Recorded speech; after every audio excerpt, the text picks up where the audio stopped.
So welcome back for another video. In this video, let me share with you my top best legit loan services with super lowest interest rate monthly. This top 5 best loan up guys na i-share ko sa inyo. Lahat po ito is paulit-ulit akong naglo-loan dito kasi nagre-range lang yung interest rate niya from 1% to 6% only. O diba? Monthly yun. Etong mga top loan ups or loan services na ito yung mga paulit-ulit kong ginagamit or lagi kong tinatakbuhan or first choice ko talaga in times of need. Lalong-lalo na pag mga malalaking amount yung kailangan ko, mas maliit yung interest rate niya and majority of them is talagang buo mo siyang matatanggap. And some of this naman is hindi rin siya buong matatanggap pero napakaliit lang na portion naman yung kinukuha nila. Unlike other loan platforms, diba, na talaga naman hataw na hataw din sa kanilang mga fees and charges. Well, disclaimer lang ha, any loan apps or loan services, online loan platform po that I will mention in this video are not sponsored po. Sa lahat po ng babanggitin ko ngayon is just based on my experience guys na gusto ko lang siyang i-share sa inyo. Lalong-lalo na po sa mga first timer or wala pang idea kung ano-ano ba talaga yung mga loan apps or loan services na pwede nating takbuhan at legit na maaasahan and guaranteed din naman talaga na makakatulong at hindi tayo tutulungan malubog sa utang. Well, na-mention ko nga na ito ay legit because these top 5 loan apps or loan services na i-mention ko are SEC registered, CIC accredited. Kaya nag-comply po ito sa Data Privacy Act of 2012 kasi yun yung mahalaga na yung privacy ng mga data natin. And of course, lahat ito is regulated by the BSP or the Bangko Sentral ng Pilipinas. Well, without further ado, ano nga ba ito ang top 5 best legit loan apps ko with super low interest rate? So, I will mention them with no particular order ha. So, first on my list is si Lazada Fast Cash Credit. So, I have an ongoing loan here and twice na po akong nahutang dito sa Lazada Fast Cash Credit ko and meron akong current offer dito na 20,000 pesos at niloan ko po yun and na-avail ko siya guys with 4.57% monthly for 6 months to pay yun. Pero kasi guys, nag-iiba-iba rin yung mga interest rate nito ha. Depende po yun sa eligibility natin at sa assessment po sa atin. Well, sa Lazada Fast Cash naman is nag-o-offer siya up to 6% monthly. So, depende po kasi yun sa loan terms po na i-avail natin. The longer term na i-avail natin, mas lesser po yung interest rate niya. Ang maganda po kay Lazada Fast Cash, well, buo siyang matatanggap guys. In real-time disbursement po siya from Lazada Fast Cash to our Lazada wallet. So, hindi lang siya nagiging real-time kapag pino-forward or tina-transfer na natin yung ating cash loan dito from Lazada wallet to our GCash account or to our bank account. So, it takes hours or even days para ma-transfer siya. Yun lang naman yung con sa Lazada Fast Cash Credit kapag nag-transfer tayo from Lazada wallet to our GCash account or to our bank account. Pero overall pa din, gustong-gusto ko pa din sa Lazada Fast Cash kasi talaga naman maaasahan talaga siya in times of need. Well, second on my list, kung may Lazada Fast Cash Credit ako, of course, hindi mawawala si S-Loan by Shopee. So, ito po yung pa-cash loan feature po ni Shopee na in-offer niya sa mga selected user at saka sa mga eligible user po ng Shopee. Basically, katulad din kay Lazada Fast Cash at kay S-Loan, once na magkaroon tayo ng opportunity na ma-offeran po ng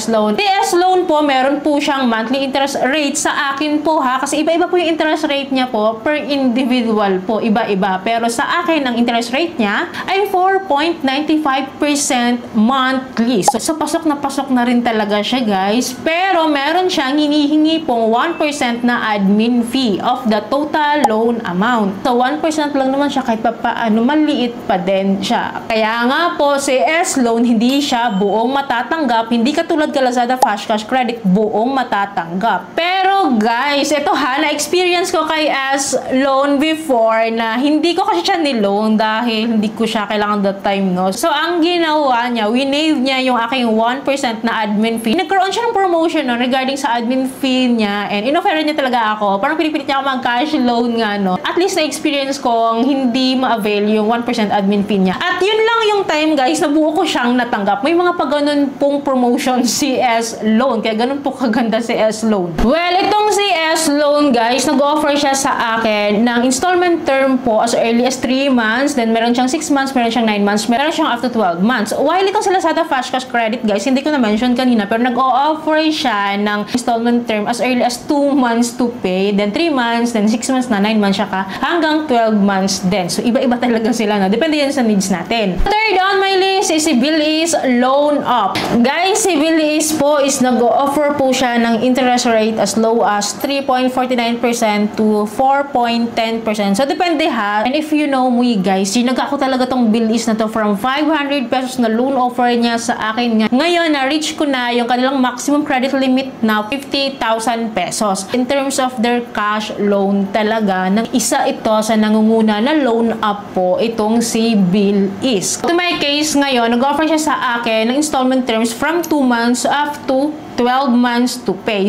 So we are talking about cash loan lang po ito ha, kasi may iba pa pong features si Bilis like buy now, pay later na nag-offer siya ng 0% interest. Yung mga si Bilis po is buo din po siyang matatanggap. Yung kinash loan po natin sa kanila, wala po silang kahit anong binabawas doon, as in buo po. Well, fourth on my list is si G-Loan. So itong si G-Loan po is isa po siyang pa-cash loan po ni GCash na powered by and funded by Fuse Lending. Lately nga, diba, talagang nakautang ako dito kasi ba naman, inoferan niya ako ng up to 35,000 pesos. Diba? Ang taas na nun guys. Kasi last time po, up to 25,000 lang. And then nga, natuwa ako dito kay G-Loan for the very first time. Sobrang natuwa ako sa kanya guys. Kasi inoferan niya ako ng 1.59% monthly lang. Pero, ang disadvantage lang dito kay S-Loan guys, meron siyang hinihinging 3% of the whole loan amount. One time lang naman siya na processing fee. Kaya nga po, hindi siya buong matatanggap. Ang offer niya sa akin is 12 months to pay lately. And maliit pa din guys, kahit may 3% na processing fee siyang kinukuha, at least yung monthly interest rate ko rin naman as low as 1.59% monthly. Kaya aabot lang yung interest rate ko dito kay G-Loan ng 19%. Saan ka? For the whole year na yun ha. Unlike naman no, sa ibang mga loan apps, nakatataas ng mga interest rate then within 7 days to pay lang. So dito na tayo sa mga alam natin na legit talaga at sobrang maaasahan talaga. Well, finally, last on my list, which is itong si Bank Credit. Bank up siya. Of course, legit na legit na legit. Meron lang po siyang add-on interest rate na 2.95% monthly. Diba? Imagine that. Ang baba, no? Nagpapautang po siya from 3 months, 6 months, hanggang 12 months to pay. O, diba? At guys, nakapangutang ako dito. Nakapangutang na po ako dito. Lately lang, guys, na-share ko yan sa inyo. Paano ako nangutang dito? Ang legit po talaga yung interest rate niya. Ang ganda talaga ni Bank. Kaya lang, hindi lang natin siya buong matatanggap, guys. That is because of their documentary stamp tax. Pero guys, napakaliit na portion niya. Lumalabas guys na 0.05% monthly po yung kinakaltas niya lang. So, parang barya-barya lang talaga at hindi mo siya ramdam. So, those are my top best legit loan apps guys with super low interest rate and lahat yon are no harassment has based on my experience kasi ang daming mga legit din naman na loan app ngayon pero nanghaharas din sila. Ito lang talaga guys yung top 5 na best for me no na in times of need or for long-term purposes is talaga naman itong top 5 ko na to is sobra ko pong maaasahan na up to now patuloy ko silang ina-avail. And sobra po silang lahat nakakatulong sa akin. Kaya nga po iniingatan at inaalagaan ko talaga tong mga to. Well, time to time naman no, nagkakaroon ng mga changes or pagbabago dito sa mga top 5 best loan app scores. Mga na-features ko na, lalo-lalo na kapag may mga bagong usbong or bagong pagbabago sa mga legit loan apps na ito. Don't worry, i-update ko naman kayo. Magkakaroon po ako ng mga updated version or updated list. So, kaya dapat po nakasubscribe kayo and click yung bell button para lahat po ng videos ko is updated and notified po kayo. So, yun lamang po. I hope po may natutunan kayo sa video. I hope po nakatulong tong video sa inyo. Kung nagustuhan yung video, please don't forget to like and share. And thank you for watching this video. Bye!